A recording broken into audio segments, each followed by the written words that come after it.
Bismillahirrahmanirrahim. Alhamdulillahi alamin. Wassallallahu ala sayyidina Muhammad wa alihi wa sahbihi ajma'in. Allahumma rabbi shrah li sadri wa yassir li amri wa hlul 'uqdatam min lisani yafqahu qawli. Allahumma rabbi zidna ilman warzuqna fahma. Allahumma 'allimna ma yanfa'una wanfa'na bima 'allamtana. Allahumma faqihna fid din wa 'allimna at-ta'wil. اللهم وفقنا للعمل بما في القرآن واجعل أخلاقنا القرآن برحمتك يا أرحم الراحمين.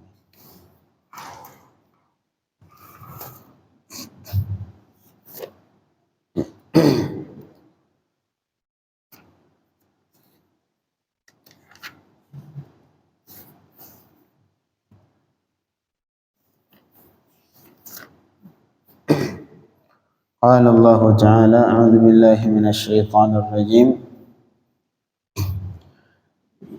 بسم الله الرحمن الرحيم. يؤتي الحكمة من يشاء ومن يؤت الحكمة فقد أوتي خيرا كثيرا وما يذكر إلا أولو الألباب. Jemaah sebuah yang dirahmati Allah, sebelum kita membacakan ayat depan ini, ada beberapa hadis yang berkenaan dengan fadilah berinfak. Karena yang syaitan ya'idukumul faqr. Syaitan terus menerus senantiasa menakut-nakuti manusia dengan kefakiran, sehingga dia enggak berani berinfak ke jalan Allah Subhanahu wa taala. Kalaupun berinfak, nyari yang jelek-jelek.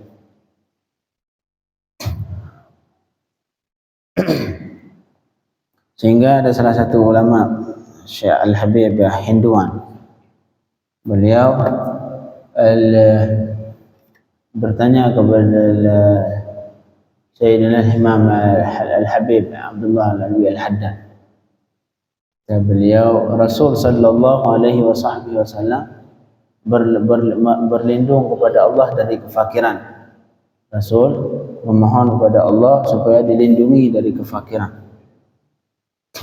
Tapi di sisi yang lain, Rasul memohon juga kepada Allah untuk dihidupkan seperti kehidupan orang miskin. Seperti yang kita dengar beberapa hadis akhir-akhir ini, Ustaz Jaya membacakan di siang hari, hadis Riyadhus Shalihin, bahwa Rasul sallallahu alaihi wasallam itu semenjak diutus dari Rasul sampai meninggal tidak pernah memakan roti yang putih. Subhanallah. Padahal sisi yang lain, Rasul tidak makanannya cuma korma, kadang-kadang sampai beberapa bulan makanan sampai berjalan 3 atau 2 bulan di rumah Rasul sallallahu alaihi wasallam cuman ada aswadan artinya air putih sama kurma. Itu kehidupan Rasulullah sallallahu alaihi wasallam. Padahal di sisi yang lain, kalau kita lihat, Rasul juga pernah nyembelih unta untuk korban, itu 100 unta sekali perkorban. Kalau kita 1 kambing, kalau Rasul 100 unta, itu sebanyak mana itu 100 unta sallallahu alaihi wasallam. Jadi jadi hadis jadi satu sisi Rasul memohon supaya tidak fakir, mohon supaya dilindungi dari kefakiran, tapi yang lain Rasul hidup dengan kehidupan yang serba sederhana. Ini bagaimana ini, bertentangan atau tidak? Kata ulama, itu arti berlindung dari kefakiran kepada Allah, artinya beliau berlindung dari khauful faqr, takut kefakiran. Karena kalau fakir, sedikit orang fakir, banyak orang yang cukup. Tapi yang lebih bahaya dari fakir adalah takut fakir. Ini yang dilakukan syaitan. Takut fakir ini semua mengalami, baik yang banyak uang, yang fakir beneran, yang sederhana, semua akan mengalami yang namanya penyakit khauful faqr, takut fakir. Justru kadang-kadang orang kaya lebih besar dari orang kaya ini paling takut terhadap kefakiran. Ini yang penyakit yang paling bahaya. Jadi bukan fakir. Kalau fakir banyak orang fakir. Tapi fakir ini tidak menjadi bahaya, lebih berbahaya dari fakir, yaitu takut fakir. Khauful faqr. Subhanallah. Itu kadang-kadang orang miliar triliun kekayaan, tapi hilang 5.000, ya subhanallah, takut benar. Ini khauful faqr. Khauful faqr ini sangat bahaya. Makanya syaitan dia berusaha terus menerus membuat manusia untuk takut kefakiran. La ilaha illallah. Jadi ada beberapa hadis disebutkan dalam hadis annallaha ba'atha malaikain. Allah menciptakan dan mengutus 2 malaikat. Malaikat ini khusus diciptakan Allah Subhanahu wa taala. Ini kita yang sering berinfak di jalan Allah ini berusaha untuk mengingat malaikat ni, sering membuat malaikat ni senang. Annallah ba'atha malaikain. Allah mengutus, menciptakan dan mengutus 2 malaikat. Ahaduhuma yunadi. Salah satu dari 2 tadi memanggil, berdoa ke Allah. Allahumma a'ti munfiqan khalafan. Wal akhar yunadi Allahumma a'ti mumsikan talafa. Kata Allah, kata Rasul sallallahu alaihi wasallam, ada 2 malaikat yang bertugas, satu mendoakan orang yang berinfak, satu lagi mendoakan orang yang pelit. Yang berinfak didoakan Allahumma a'ti munfiqan khalafa. Ya Allah, ini tugas malaikat ni semenjak diciptakan sampai hari kiamat, dia ini doang tugas dia, mendoakan orang yang berinfak. Allahumma a'ti munfiqan khalafan. Ya Allah, berikanlah ke orang yang berinfak khalafan. Khalafannya pengganti. Infak 100.000 nanti diganti sama Allah di hari kiamat, dan insya-Allah di dunia juga bakal diganti oleh Allah Subhanahu wa taala. Ini doa dari malaikat yang pertama. Kira-kira doa siapa yang paling diterima Allah Subhanahu? Doa malaikat. Doa manusia berlumuran dosa, makan haram, minuman haram, pakaian haram. Malaikat enggak ada pernah tidak pernah melakukan yang haram. Doa para malaikat lebih diharapkan untuk diterima Allah dibanding doa kita. Allahumma a'ti munfiqan khalafa. Ya Allah, berikanlah ke orang yang berinfak ini khalafan, pengganti. Kemudian malaikat yang satu lagi wal akhar yunadi, sama. Malaikat yang satu lagi juga mendoakan kepada Allah, Allahumma a'ti mumsikan talafa. Ya Allah, berikanlah orang yang menahan, yang pelit, yang enggak mau berzakat, enggak mau berinfak di jalan Allah, talafa. Berikanlah kehilangan harta, kerusakan harta, kehancuran harta ke orang yang menahan harta, tidak mau mengeluarkan haknya. Hak harta sebagiannya zakat. Makanya dikisahkan salah satu habaib, pengusaha besar di Yaman. Pengusaha beras. Beliau ngimpor beras dari Afrika. Suatu ketika subhanallah dapat kabar di tengah laut bahwa kapal beliau tenggelam. Itu sekali satu kapal besar. Kapal untuk mengangkut beras beliau tenggelam tengah laut. Kata beliau enggak percaya, enggak mungkin. Enggak mungkin itu kapal saya. Enggak mungkin itu beras saya yang tenggelam. Akhirnya orang-orang yang ngabarin bingung. Ini orang dikabarin justru enggak percaya. Kalau kita bagaimana, itu usaha kita, katanya tenggelam, pasti kita takut, khawatir sehari semalam. Kata beliau dapat kabar pertama itu beras antum sudah tenggelam semua di tengah laut. Kata beliau enggak mungkin. Enggak mungkin, itu mustahil punya saya, enggak mungkin. Pasti punya orang lain. Apa yang terjadi? Udah santai beliau, karena beliau yakin pasti bukan punya beliau. Akhirnya apa yang terjadi, ditunggu sampai berapa hari, sampai kapal ketukar kapalnya, subhanallah. Jadi yang seharusnya kapal A ngangkut beras beliau, sedangkan kapal B ngangkut beras orang lain misalkan. Yang tenggelam ini kapal yang ngebawa, yang seharusnya bawa kapal beras beliau. Tapi saat itu ketukar beras beliau dimasukkan kapal yang lain. Akhirnya sampai lewat selesai. Sampai kapalnya selamat. Ini beras yang aman, alhamdulillah. Kemudian apa yang terjadi? Baru yang tadi yang ngabar ini bertanya kembali. Tadi Habib dikasih tahu tengah laut, kenapa sih yakin itu, kata beliau. Kata ini orang, kenapa sih yakin itu bahwa itu pasti bukan beras muka? Kata beliau, saya setiap tahun mengeluarkan haknya. Zakat saya keluarkan, infak di jalan Allah saya keluarkan. Itulah yang menjaga harta saya, kata beliau. Makanya saya yakin itu bukan punya saya. Makanya solusi kalau untuk menjaga uang di bank supaya nggak dibobol, supaya nggak raib uang di rekening, keluarkan zakat, keluarkan infak, karena itulah yang menjaga harta kita supaya tidak kehilangan. Ini malaikat. Orang yang tidak mengeluarkan zakat, yang pelit, subhanallah, didoain sama malaikat, Allahumma a'ti mumsikan talafa. Ya Allah, berikanlah kerusakan, kehancuran, kehilangan buat orang yang pelit. Minimal, Ustaz, saya nggak mau infak zakat. Minimal zakat.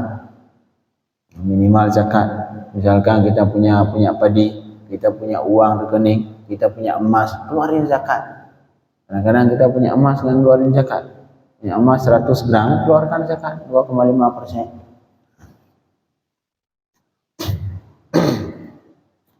Itu hadis. Yang di hadis yang lain juga disebutkan inna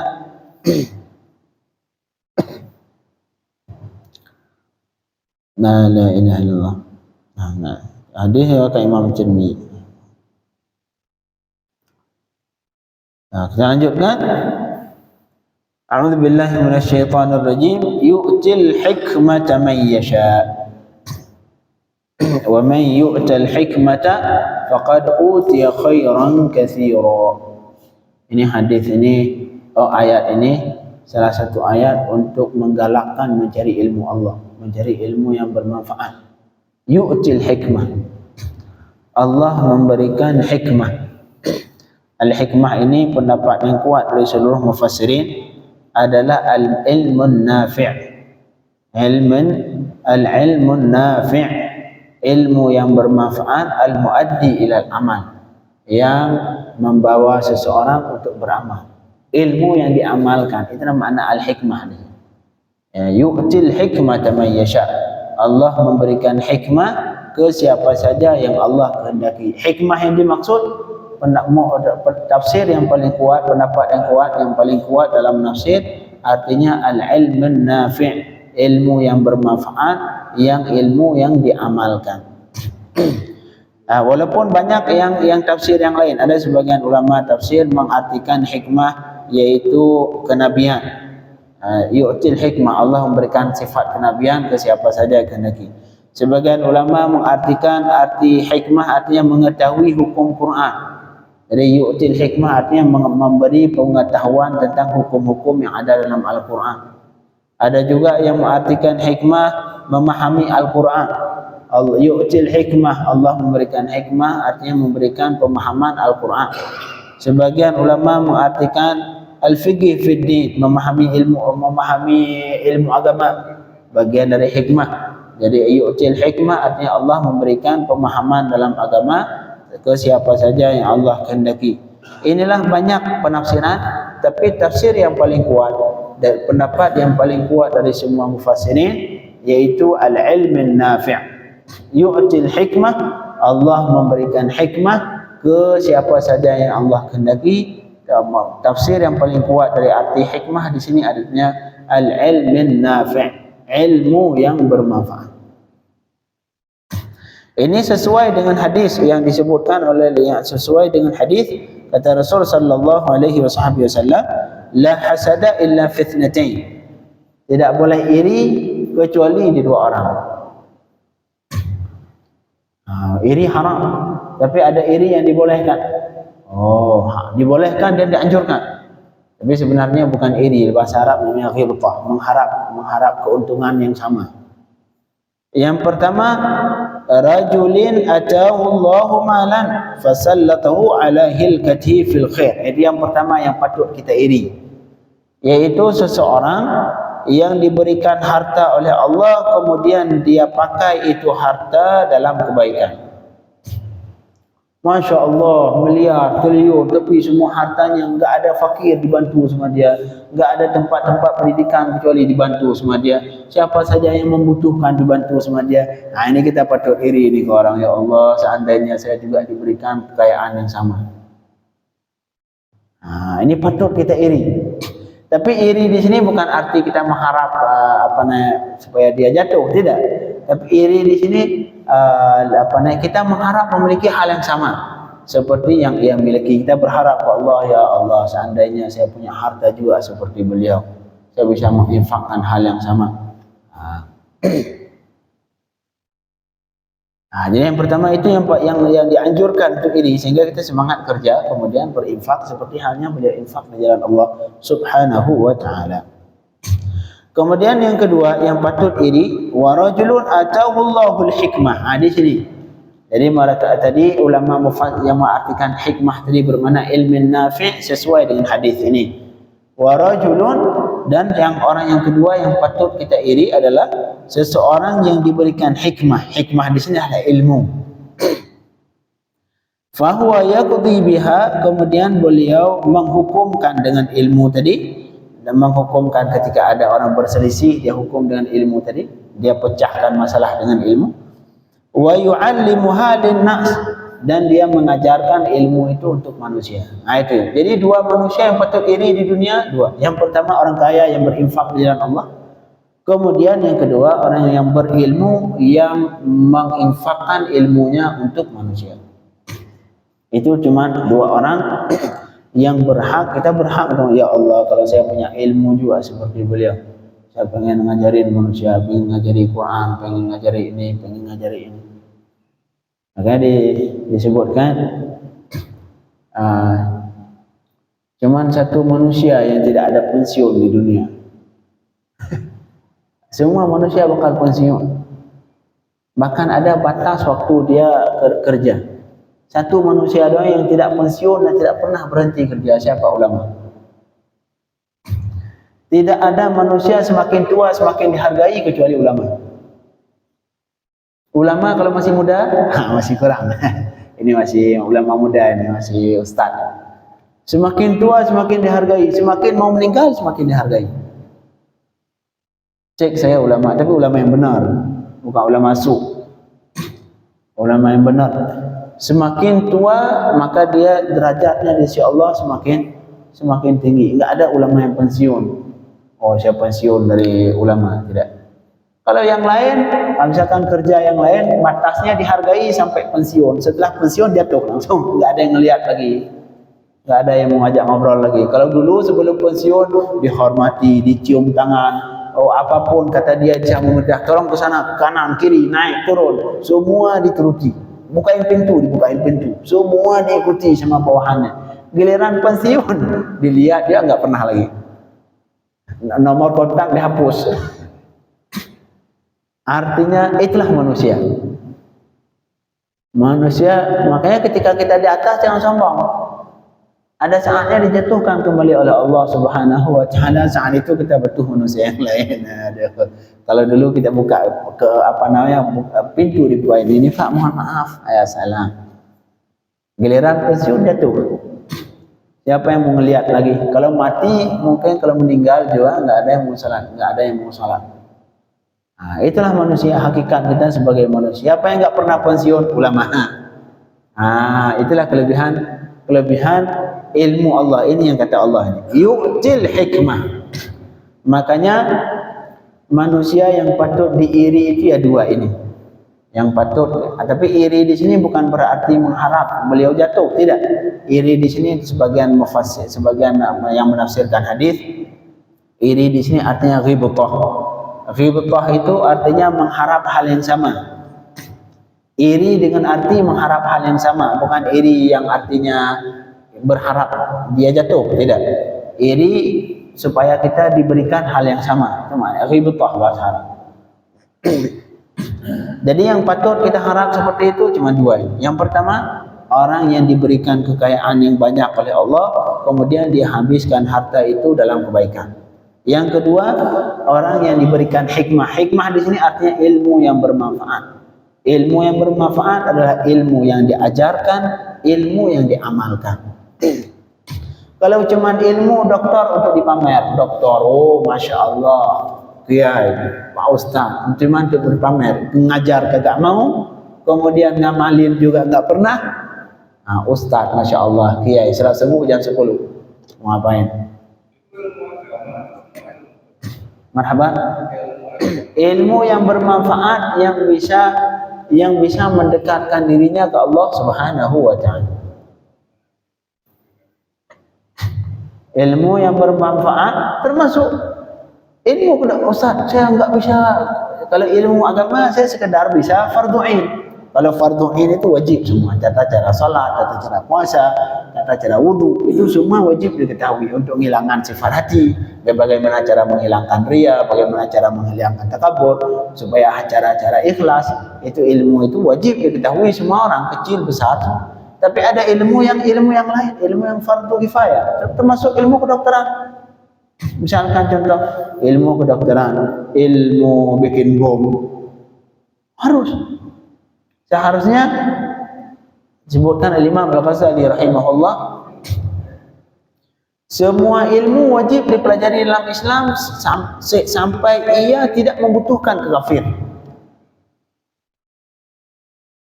Sekarang kita semua butuh kafir, na'udzubillah min dzalik. Saya pesawat semua Indonesia semua punya Boeing, apalagi satu lagi perusahaan pesawat Boeing, satu lagi pokoknya punya orang semua.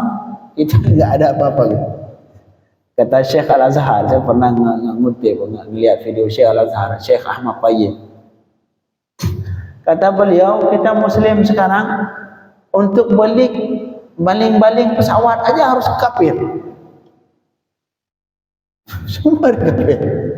Alhamdulillah, kita mobil semua kafir, dari Jepang, dari Amerika, dari Cina.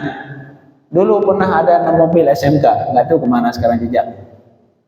Katanya mobil produk Indonesia, nggak tahu sekarang udah jadi atau belum. Udah jadi angkot. Oh. Katanya dulu pernah mobil produksi dalam negeri, mobil SMK.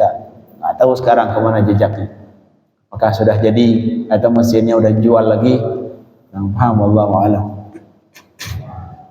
Artinya seharusnya kata Imam Al-Ghazali, semua ilmu yang bermanfaat, yang sekiranya mukmin tidak membutuhkan kafir, mukmin bisa berdiri sendiri, semuanya ilmu fardu kifayah, termasuk ilmu bangunan, arsitektur, ilmu akuntansi. Semua ilmu itu minimal ada satu orang di setiap daerah yang mempelajari, sehingga daerah itu tercukupi, tidak harus minta tolong ke kafir. Sekarang negara Islam, na'udzubillah.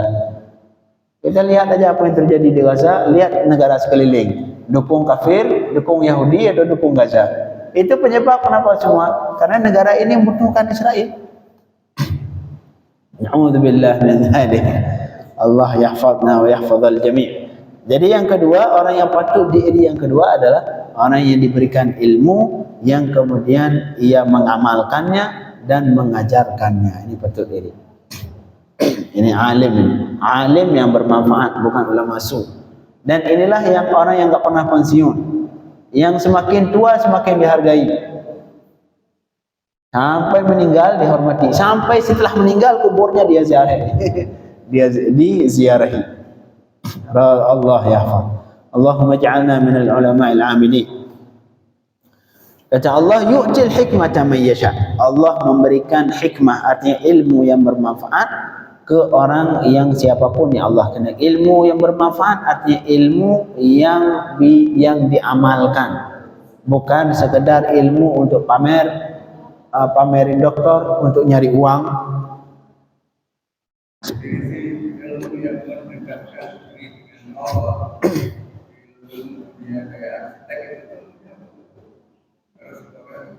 Kalau niatnya benar, Pak. Misalnya ilmu dokter, kedokteran untuk membantu mukmin, subhanallah, menolong orang lain. Kata Allah Subhanahu wa taala, "Wa man ahyaha faka'annama ahyan nasa jami'a." Siapa saja yang menghidupkan manusia yang lain, sama dengan dia mendapatkan pahala seolah-olah menghidupkan seluruh manusia. Itu tugas siapa itu menghidupkan manusia? Dokter. Yang orang di ICU sedang mau meninggal, itu dokter, subhanallah. Semoga dokter di Indonesia semakin ditambahkan, disehatkan badan oleh Allah Subhanahu wa taala. Di Indonesia kekurangan dokter. Indonesia kekurangan dokter, segini banyak masyarakat, dokter cuma sekian. Apalagi kalau kita di daerah seperti di Jakarta mungkin banyak, karena gaji dokter lebih besar. Coba kalau di daerah kayak kita di Aceh, itu rumah sakit besar, rumah sakit umum besar tipe A ataupun tipe B yang besar, satu spesialis, satu dokter. Gimana coba dengan masyarakat yang segitu banyak? Kekurangan, krisis. Makanya seharusnya dokter, tapi dokter lagi kadang-kadang bermasalah, nyarinya ini fulus. Waduh, itu ribet juga.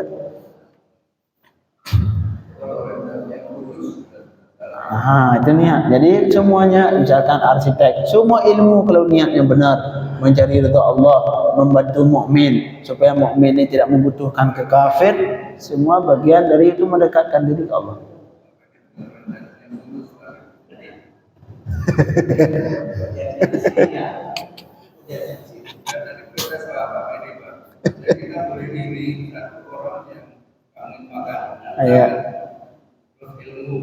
Iya.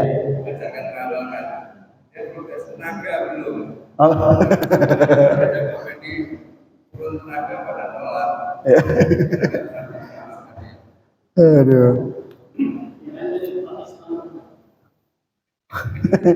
Inilah doa. Dia kata Allah, yu'til hikmata man yasha.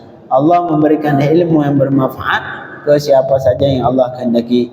Kemudian apa manfaat dari itu? Wa may yu'tal hikmata faqad utiya khairan katsira. Dan siapa saja yang sudah diberikan hikmah, diberikan ilmu bermanfaat oleh Allah, faqad utiya khairan katsira, maka sesungguhnya pada hakikatnya dia itu sudah diberikan kebaikan yang sangat banyak oleh Allah Subhanahu wa taala. Alasannya limasirihi ila sa'adatil abadiyah, karena dengan ilmu bermanfaat dia akan mendapatkan kebahagiaan yang selama-lama di hari kiamat di surga Allah Subhanahu wa taala. Itulah ilmu. Sehingga ada sebagian orang itu ngadu ke ulama. Ngadu, ya Ustaz, saya ini udah capek-capek belajar tapi miskin. Kan banyak ustaz yang miskin. Aduh, miskin, susah, harta susah. Apa saya harus kerja dulu? Saya iri ke orang-orang kaya itu. Mereka ilmu enggak ada tapi usaha bisnisnya lancar, terus uangnya banyak. Artinya beliau ada perasaan jatuh, gitu, perasaannya jatuh. Ini masa saya udah belajar tapi saya keadaan seperti ini terus. Apa jawaban ustaznya? Jawaban itulah ayat ini. Ayat ini, wa may yu'tal hikmata, orang yang sudah diberikan ilmu yang bermanfaat oleh Allah, maka itu sesungguhnya sudah diberikan kebaikan yang sangat banyak. Apakah kamu enggak cukup dengan itu? Biarlah mereka dengan hartanya bersenang-senang. Kamu bersenang-senanglah kebaikan yang diakui oleh Allah. Ini salah satu kebaikan yang dianggap kebaikan oleh Allah Subhanahu wa taala, itulah ilmu yang bermanfaat. Ilmu bermanfaat artinya ilmu yang diamalkan dan ilmu yang diajarkan, bukan ilmu untuk pamer, bukan ilmu untuk cari uang. Ini ilmu yang tidak bermanfaat. Makanya di sebagian hadis disebutkan, idza man izdada ilman wa lam yazdad hudan lam yazdad 'inda Allah illa bu'da. Orang yang bertambah ilmu tapi tidak bertambah dekat kepada Allah, semakin banyak ilmu semakin jauh dari Allah, semakin banyak ilmu semakin banyak nipu. Ini enggak ini. Semakin banyak ilmu, semakin banyak untuk nipu-nipu, untuk nyari uang. Ini enggak. Lam yazdad indallahi illa bu'da. Tidak bertambah di sisi Allah melainkan jauh, semakin jauh dari Allah Subhanahu wa ta'ala. Allahumma anfa'na bima 'allamtana wa 'allimna ma yanfa'una wa waffiqna li'amali bima 'allimna. Allahumma ij'alil Qur'ana syafi'an lana yawmal qiyamah. Waj'alil Qur'ana rabi'a qulubina. واجعل وارزقنا تلاوته آناء الليل وأطراف النهار واجعله لنا حجة يا رب العالمين وصلى الله على سيدنا محمد وآله وصحبه وسلم الحمد لله رب العالمين.